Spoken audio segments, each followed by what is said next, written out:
Back when I was studying for the LSAT, one of the reasons I was so stressed about it, one of the reasons I gave it so much attention is because I was terrible at logic games. I think the first game section I tried, I did worse than if I had just guessed randomly. So that's one reason, one motivation why I ended up spending several months studying for the LSAT, focusing primarily on logic games.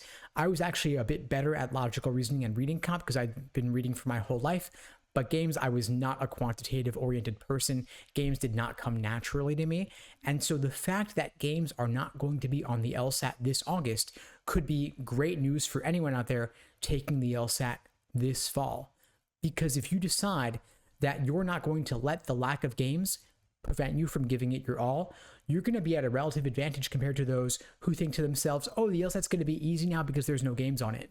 If you recognize that the LSAT is still the number one factor in the admissions process, and you're still going to devote the same study you would have devoted to it otherwise, even if games had been on the test, you're going to be at a relative advantage compared to those who pass off the LSAT or write it off as not being as hard as it otherwise could be. In other words, if you recognize that the LSAT is still a challenge worth taking on, even though logic games is no longer on the test, you're going to be willing to give it more than those who think the LSAT is no big deal. If you've taken an LSAT practice test, if you've taken the LSAT for real before, you probably know at this point that logical reasoning is not a walk in the park. Reading comp is not as straightforward as it might seem either, that even without the logic game section on the LSAT is still a challenging test, still worthy of respect, and still worth giving it your all.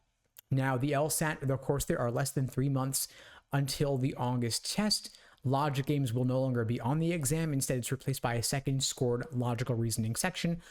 So the new format going forward is going to be 2 scored sections of logical reasoning, 1 scored section of reading comp, and then 1 unscored extra section of either logical reasoning or reading comp. And so if you're looking for a 175 or above, the simple approach you could take is still give the LSAT as much attention as you would have otherwise, even if games was still on the test, only now devote 2/3 of your LSAT prep time to logical reasoning, because it's going to be 2/3 of the test, and any gains you make in your understanding of logical reasoning will be doubled across those 2 sections of the test. Now, of course, in the logical reasoning section, there are roughly 15 different types of questions, but not all 15 are of equal difficulty or of equal frequency. The most common logical reasoning question types are necessary assumption, inference, and flaw, meaning you want to make sure that you knock out your understanding of those question types, that you are able to consistently get super high accuracy. I'm talking 70-80% plus on these question types before you even bother with those rare question types that hardly ever show up, like parallel, like evaluate the argument. The more abstract types you don't want to deal with until you've already nailed what's going to show up most often. And of course, since every question is worth the same, there is no reason to place inordinate stress on a question type like parallel that only shows up maybe twice per section, whereas necessary assumption might show up 5 times in a single section of the test. Now, the other thing you should consider is that the LSAT is offered 4 consecutive months this fall. It's going to be in August, September, October, and November.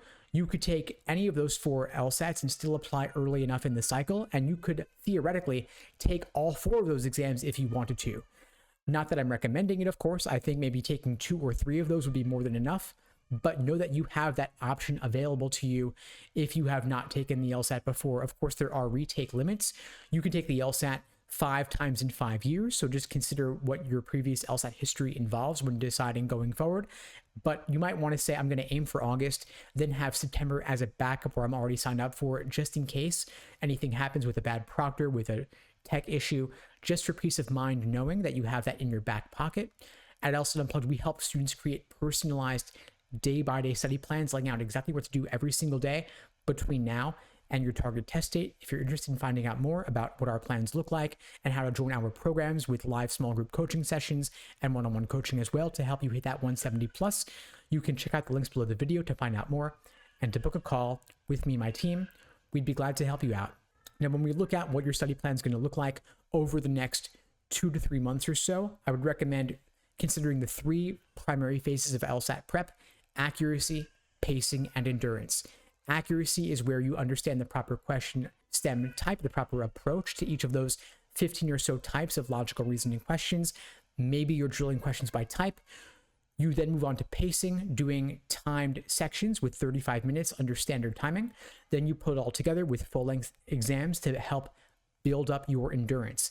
If you've got roughly 3 months till the test, maybe month 1 is accuracy, month 2 is pacing, month 3 is endurance. Again, generally speaking, focusing 2/3 of your studying on the logical reasoning section, since of course that's what the exam is going to be like for the foreseeable future.